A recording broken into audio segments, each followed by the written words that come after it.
Karena sebagian orang, apalagi anak muda ya, terkadang sebagian mereka berkata, kenapa ya terlalu cepat aku dapat hidayah, belum sempat melakukan ini, belum sempat melakukan itu.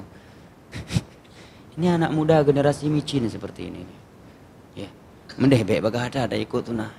Nyo kada ada punya anjir apa boleh. Ini udah tahu itu haram, nggak bisa melakukan lagi.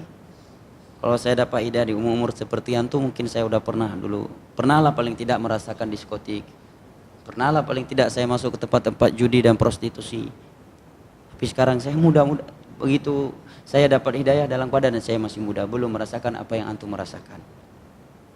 Mestinya bersyukur ya akhi. Orang yang telah bertobat dari maksiatnya belum tentu juga diampuni oleh Allah. Siapa yang memastikan kawan antum yang hijrah yang sebelumnya dia jahat? Siapa yang bisa memastikan dosa-dosa dia sebelum hijrah itu telah dipastikan diampuni oleh Allah? Tidak ada yang bisa memastikannya. Dia hanya bisa berharap dan yakin kepada Allah Jalla wa'ala akan diampuni dosanya kalau dia serius bertobat darinya.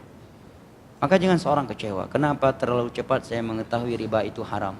Kenapa enggak setelah saya punya rumah, punya mobil, punya tanah, setelah itu baru saya keluar? Ini terlalu cepat saya tahu haram dalam keadaan saya belum punya modal usaha dan seterusnya. Alhamdulillah ente belum diambil oleh tsunami, ente udah tobat. Tsunami datang, ente udah tobat. Gempa terjadi, ente udah tobat.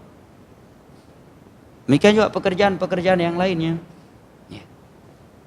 Maka ini adalah keutamaan dan rahmat yang Allah berikan kepada seorang hamba. Jangan malah justru dia kecewa. Kenapa terlalu cepat saya hijrah? Kenapa terlalu cepat saya taat kepada Allah?